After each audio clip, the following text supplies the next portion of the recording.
Welcome and thanks for joining us at WYCC.org for In the Loop, the After Show.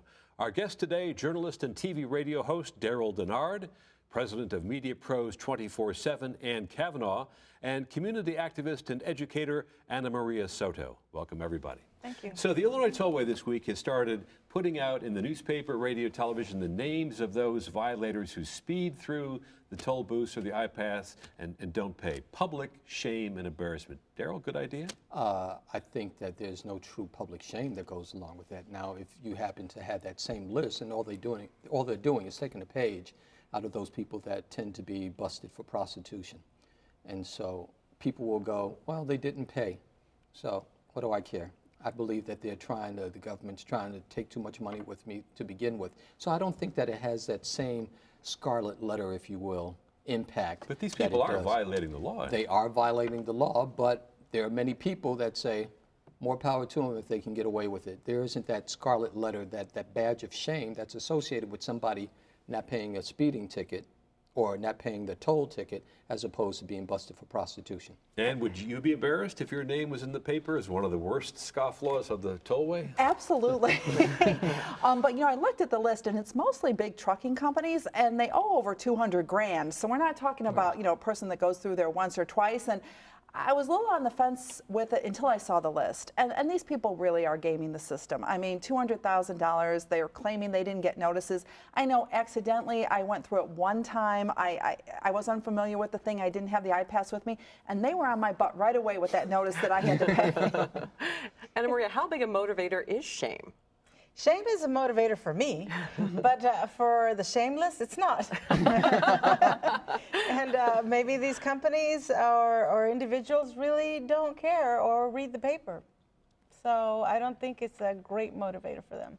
You have to wonder, though, if they're a trucking company, for example, and one of them, I think, is actually a daycare company, if their customers wouldn't put pressure on them to obey the law, because who wants to do business with someone who is a flagrant lawbreaker? I think you have to get to the point where you get enough media exposure on that list to have any type of real impact, because if it's just something that's produced by IDOT where nobody's going to read it, it's almost like a tree falling in the woods.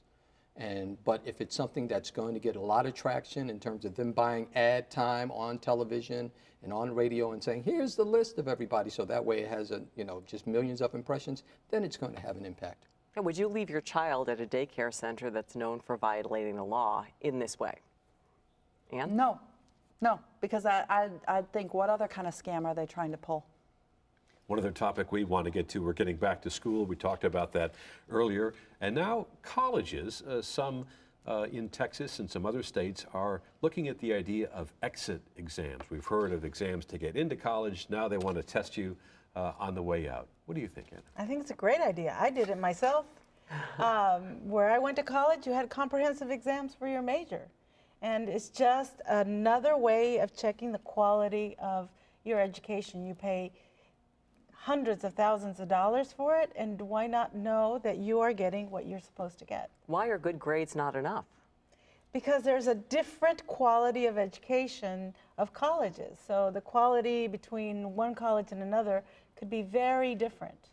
So I think this is a good idea. And you're shaking your head. I think it's insanity. No offense, but I just think this generation of kids is so over-tested. And look what happened with the ACT. The kids are taking 2 years of test prep and taking this ACT 3, 4, 5 times just to get a certain score. I can envision the same thing happening at the college level. Suddenly the parents are going to have to pay for test prep. The kids take it 2, 3, 4 times. I just think it's too much. They're taking test prep in the grammar schools in Chicago to get into these magnet high schools. I just don't know what it's doing to the kids, and I think there has to be a better way. Well, I think that the reality here is the fact that the competency level of many graduates nowadays has greatly diminished over what it was 30, 40, 50 years ago. 30, 40, 50 years ago, you knew that when you got that diploma, even from some of the lesser known institutions, you had a certain degree of competency. Nowadays, with people just especially with the invasion of proprietary schools and for-profit schools, they don't care. All they care about is the fact that they're going to get tuition paid.